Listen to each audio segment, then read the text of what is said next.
Mina's bookshelf. Today I would like to do a video response to Kelly Bear, and the hashtag is the Tarot Winter Wardrobe. This is a beautiful and very creative hashtag inspired to the season. So let's get into it. We have 6 prompts. The first one is base, layers, and thermals. Which deck or decks are foundational to your practice, and why is that? I had a chance already in another video not too long ago to explain how I got into tarot, and one of the very first deck I used to approach this mystical tool was a Visconti Sforza. However, what I consider foundational to my practice, the deck where I really learned this system and I systematically dove into it and learned, is the Rider-Waite-Smith. The tarot that I normally use for reading for other people is the Centennial version. I also have another RWS deck, and it would be the Radiant Wise Spirit Tarot. I love them both for the same reason, because of the coloration. The Centennial version, I love it because of the muted color and the vintage look. There's an antique vibe in this deck. I like the colors a lot. They're not jarring. They're beautiful. They're more in line with my sensitivity, aesthetical sensitivity. And the other version that I normally use, and it really shows how much I use it, is the Radiant Wise Spirit. And I love this one for the same reason, because of the coloration is very atmospheric. This is the first tarot system I learned, and I still use it today. I find it very reliable. The interpretation with these cards comes easily, naturally, and this is why I use it when I read for other people, because I want to make sure that I offer interpretation of the cards that go beyond any doubt. So these are my foundational decks. The second prompt is Ugly Christmas Sweater, a novelty deck that brings you joy. I have a few that I would like to showcase. This is an actual novelty deck. It's the Housewife's Tarot, a domestic divination kit with deck and instruction book by Paul Keppel and Jude Buffum. This is a fantastic deck. Is inspired to the RWS system, but injects a lot of humor in its artwork. It's inspired to the Americana 50s iconography. It reminds me of, has a very vintage flair to it. It reminds me of a lot of movies that I used to watch when I was just a child. Those beautiful romantic comedies. It's a very interesting deck. It doesn't take itself seriously. It injects a lot of humor in the artwork and also the guidebook. It's fashioned in the way of a recipe book, and I found it very, very cute, very different and refreshing. Knight of Wands, for example, exuberance, mischief, and loyalty. Like the other members of his suit, the Knight of Wands enjoys being the focus of everyone's attention. The perpetual party guy, his well ideas for fun and foolery tomfoolery, are a hit with ladies and gents alike. Cruising around the neighborhood with pals, he has a tendency to get into mischief. Still, he is a loyal friend, and his youthful spirit inspires change and personal growth in everyone he meets. A real fun deck, and it's a novelty for me. It's considered a novelty deck also because of the theme. But I do have also other two decks that I consider novelty, at least novelty for what is usually or used to be my taste in the very beginning when I was collecting a lot of art decks and historical decks. And these are the Tarot of Curious Creatures by Chris Ann, and the Everyday Witch Tarot by Deborah Blake with art by Elizabeth Alba.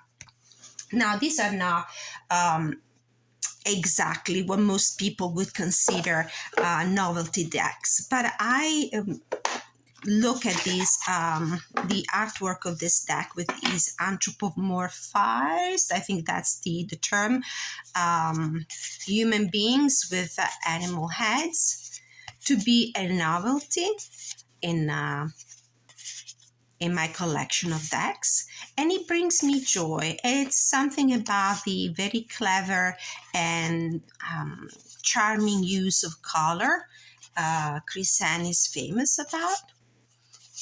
And there's a lot of humor in this deck as well, as you can see in the the Five of Swords. Beautiful deck. I edged it in this terracotta. The other deck that I consider novelty and that brings me joy is the Everyday Witch Tarot.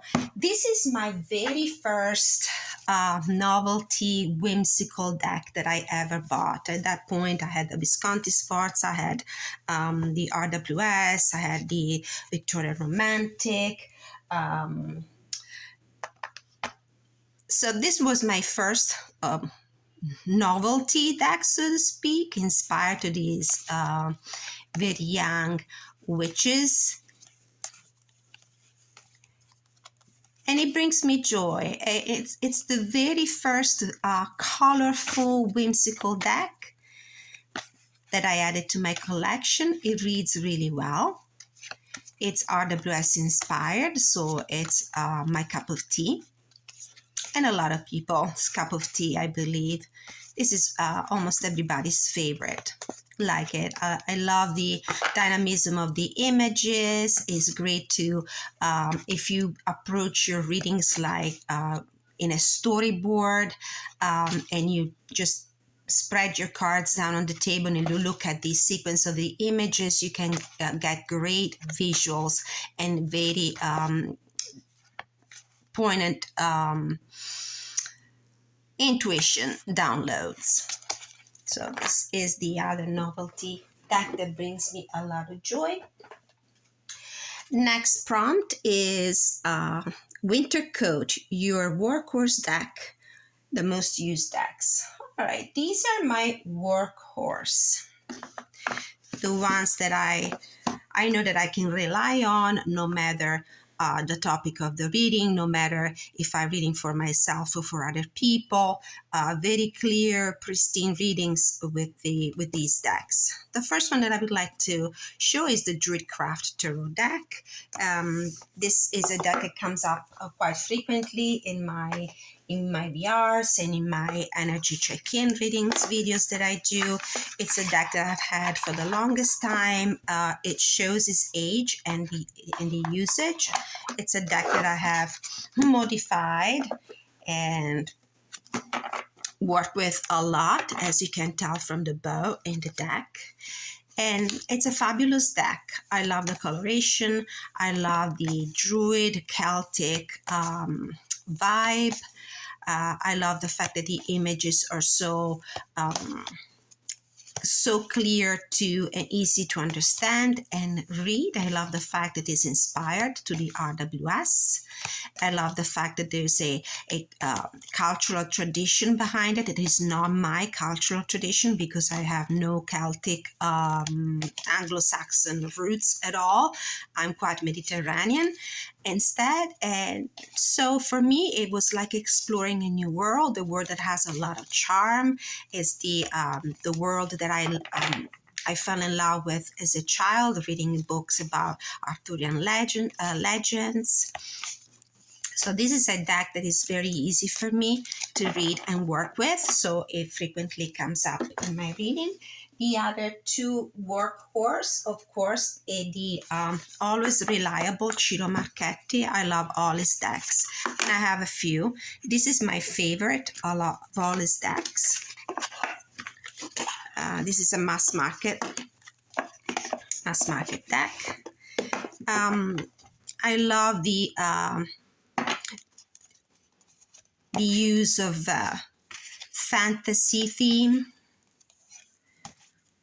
with flamboyant artwork and a robust RWS structure and foundation at the foundation of this deck. Another deck that is very easy to read. It is a deck that I notice people like to read. Doesn't have any images that might shake or upset anybody's sensitivity, and it reads really well. Readings with this deck are always unquestionable for me. I know that I can rely on this deck. Love it, love it. I love everything that Ciro Marchetti does. The other workhorse for me, this is not a mass market, this is an indie deck, is the Sasurabito Tarot. Oops. And this is, I don't know exactly which editions. There are a few out there. This one has glossy cardstock that helps the colors to be even more vivid and pop up more easily. I don't know how well you can appreciate it because I'm recording this in the evening and I'm using artificial lights, which is not ideal. But anyway, the deck is beautiful, vibrant colors, vibrant artwork. It is an RWS inspired deck, but the artwork has his own twists and turns, doesn't exactly follow ad literam the RWS tradition. I love the Six of Pentacles, for example. What a great and clever and creative way to render in the images in the artwork the idea of equal give and take and reciprocity. I love the fact that there is a certain Asian, I would say, tone to it. Beautiful deck. And I love it. I get great reading, and it allows me to have the same reliable, pristine, clear reading, but with some more whimsical images. The next prompt is number 4, Snow Boots, a deep dive deck that you can really sink into. What makes it so interesting? All right, for me, that deck would be the Tarot Noir. It's a Tarot de Marseille deck. And I would say the Tarot de Marseille as a system, it's very appealing to me, and it makes me want to dive into it and study it again. Although I had this in my toolkit since the beginning, and I love the system, and I've been already studying it since it's very close in heritage to my cultural heritage, which is the Italian heritage, and the very similar in many ways to the Italian tarocchi, the Italian classic tarocchi. This is a unusually large TDM, Tarot de Marseille. And the coloration is beautiful because it features only a limited palette of colors, very autumnal colors, very earthy tones, some very interesting facial expressions. Oh, I love it. Love this Ace of Pentacles.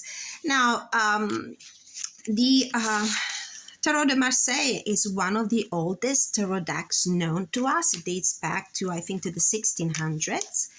And it's very similar in setup to other tarot decks. What they have in common is the four suits, the four elemental suits, the court cards, the major arcana. The main difference is in the pips. The pips are not fully cynic. They're illustrated, but they're not cynic. And interpretation of the minor arcana is based on the numerological energy of each of the cards, of each of the numbers. So it relies on numerology more than the Golden Dawn symbology to convey messages. The way I use this, and a lot of people use the Tarot de Marseille, you can do a spread using only major arcana to create just the storyboard, to have an idea of the dynamic between people, characters, and energies. And then you can draw the pips and use your knowledge of numerology and elemental energy and make the association between the numbers and the energy of the suits for the interpretation. But it differs from the RWS. I've seen some people on reading the this deck using the RWS typical interpretation, which is, just fine. Everybody uses this deck the way they prefer, especially if they set an intention. But if you go deep into the classical meanings, the traditional meanings of these cards, especially in the major arcana, there are big differences between, for example, the way you read a Nine of Cups in the RWS and the way you read the Nine of Cups in the TDM, which is completely different. And I might say the same about the French cards. The playing cards, same thing. You can set an intention on them and read them the way you would read an RWS, but there are fundamental differences between the meanings of some of the minor arcanas and even sometimes the core cards. So this would be another great system, another great deck to sink your teeth into for deep study. The next prompt is, let's see, Hat, a deck that twists your noggin or that you struggle to connect with to understand. Now, I don't really have that kind of reaction to any of the decks I own. However, there are a couple of decks that require a little bit more attention from me, and these are the Chrysalis Tarot and the Forest of Enchantment. And the reason why, although these are two decks that I love, that I use, I have no problem at all with them. However, what they do, they change the name of the suits. And in all cases also, they also change the names of the court cards. Therefore, it makes my,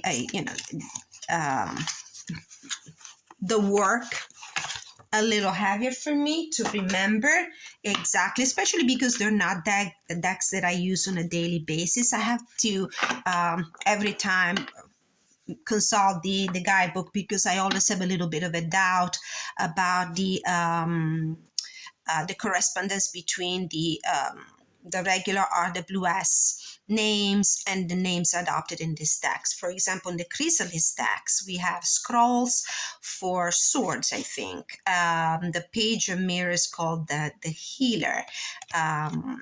We have names, different names of deities for some of the major arcana. We have spirals. I think this is the card for the wand suits. Yes, the wand suit. The Knight of Stones is called the Illusionist, which gives me a totally different vibe from what I normally, from the meaning that I normally attribute to the Knight of Stones. The Queen of Spirals is the Muse. The Three of Scrolls. We have mirrors for cups, and I think we have stones in this deck for pentacles.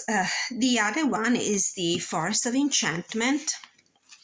These are mass market decks, by the way. This one is published by US Game, this by Llewellyn. I've edged them in blue and green.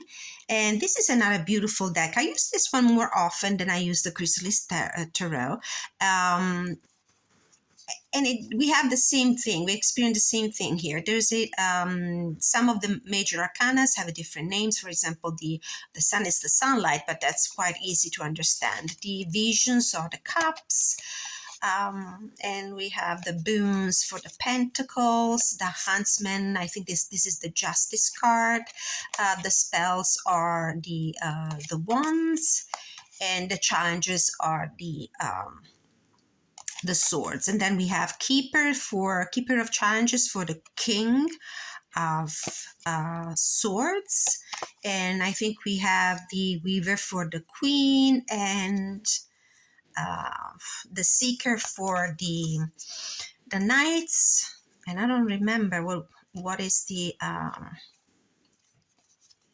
page. The page is called See, it's not a deck that I use often, and I honestly, I love it, but I honestly, sometimes it throws me off because of the fact that the names of suits and core cards are totally different. So, child. Okay, child.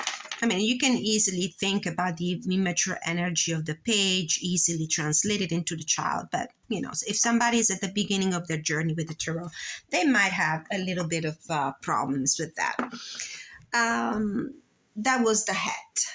For the scarf, a hug deck for when you're in need of comfort. Oh, I have quite a few for these. I'm going to start with these two. This is a very new acquisition. It's the Pastoral Tarot by Lynn Araujo and illustrations by Lisa Hunt, just published by US Games.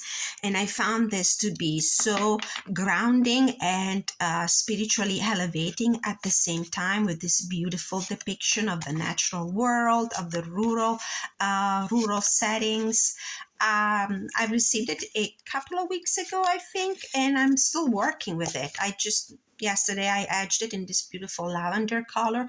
I think that the deck screamed to be edged in a matte lavender, and I love it even more. We bonded even more. The novelty about this deck is that all the artwork is represented in this fashion. It's not portrait, the usual portrait layout. It's the landscape.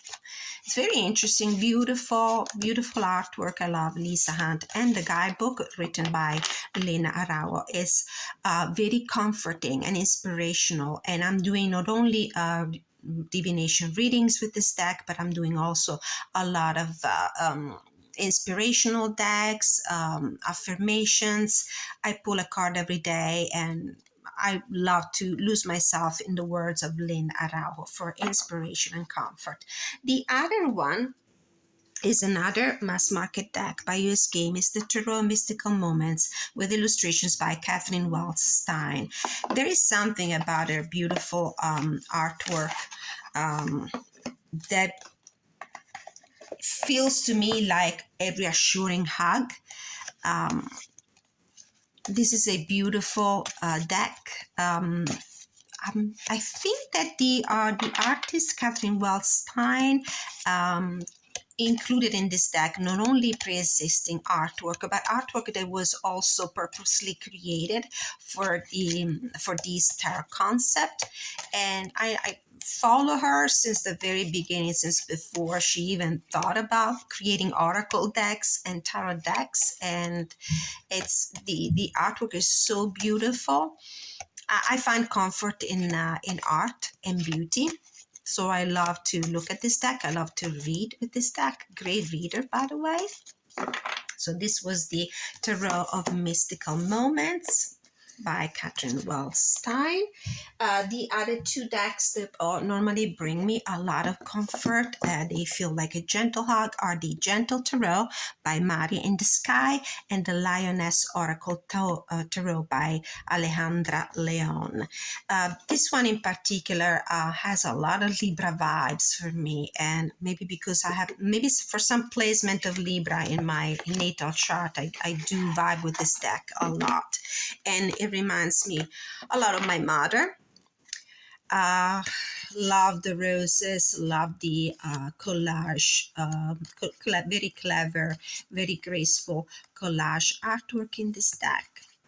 And it's beautiful. And when I need to isolate myself from the chaos of my routine, my daily life, and I really want to sit down and meditate a little bit, look at something wonderful and beautiful, get inspired, reach a little bit of inner peace and meditate. This is one of the decks that I use. There's something about these cosmic images, these cosmic backgrounds, also that puts me in a great mood for thoughtful meditation, and lovely, just beautiful. This is an indie deck, and so is, these are the beautiful backs, by the way, and so is the Gentle Tarot, another indie deck, and completely different in art style, but equally soothing and comforting. And there's something about the this very deep, strong connection with the natural world in this deck. I hope you can see it. At this point, I don't think that you can have an authentic, the way the colors show in the camera are not authentic compared to the way they show up close in reality. Look at this Seed of Cups. This is another deck that changed a few things, probably just the names of the core cards, but it's very, very easy to read. And I do find great comfort in natural sceneries, in animal totems and plant-based plant spirits, plant allies, plant-based botanical decks. So this is one that incorporates a little bit of everything and has a very calming effect on me. I do self-care readings with this deck, and the guidebook as well is a great resource. Great resource. I do like to draw just a couple of cards when I do my self-care readings, and read a lot and get inspiration from the guidebook. It's a beautiful deck. I know that she came out with a new edition, probably, I think, recently. There's also a pocket edition available. Love these cards. They have this beautiful matte gold here. So I think this is it. These are, no, there is another one, sorry. There's one more prompt, and this is the Mittens. Your travel deck for readings on the go. Dicks in a tin. I might have forgotten to pull them out. Anyway, these are, I read a note in my decks. These would be the White Sage Tarot, the Wonderland Tarot, and I also have another one. I don't have many decks in a tin, but the few I have, I love, and I use, and every once in a while I will put them in my bag and I will carry them with me, because you never know when somebody might need a reading. And in this category, I also would put the Lenormand deck, because it's another system that even if it's not a tarot, but I use it often as a third voice in my readings. And these are very easy to carry around. The size is petite, very comfortable for the hands. You can easily find a spot in a pocket of your bag for these. This is the White Sage Tarot, and it's beautiful, slightly pippish, But I love the illustration. I love the fact that the creator used animal totems for each of the suits. I love the fact that there is a connection with the chakra points, with the chakra energy. So if you are in line with that kind of spirituality, that's the deck for you. I love the artwork. I wish there was a standard size version of this one, which used to be an indie deck. And the other two are the Stroller Tarot. I still have to do a review of this one. This was recently published by US Games. This is the Stroller Tarot by Adam Stroller, and it's hysterical. It's really funny. This is a deck that I will probably put in my good mood ashtag, good mood decks ashtag that I did a while ago, and it's strongly inspired to the RWS tradition, but it does that with the humor of comic books like illustrations, and in the guidebook too. It really puts a smile on my face. It makes me giggle, literally laugh. So this is another deck that I would recommend for decks that you can carry with you in a pocket and give readings. This could be a deck that you could use to give readings to anybody, kids and adults alike, because it's the images are not threatening at all. There's a generous dose of humor in the cards. The suits are renamed, but the images are so clearly based on the RWS that leave no doubt to the interpretation.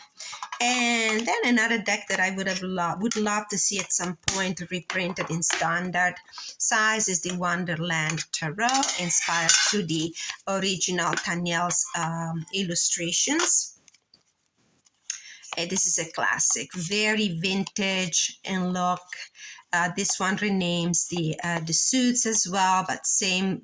As you can tell, the Nine of Cups, there's no doubt about it. Even if the suit in this deck is called hats instead of cups, you can tell this is the Nine of Cups.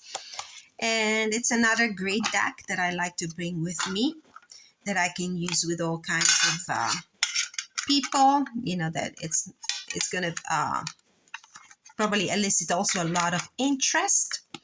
So these are kind of novelty decks as well. And of course, the Dreaming Way Lenormand. The other systems are not of divination are not mentioned in the name of the hashtag, but I know that Kelly Baird, the person that created this hashtag, mentioned at some point in her video that if you wish to include oracles or other kinds of divination tools in the video, that's great too. So I did for this last, and I think this is really the last prompt. All right, I had a fun doing this hashtag. I really love it. It gave me inspiration for the next hashtag. Thank you so much for watching. Until I see you next time, many blessings.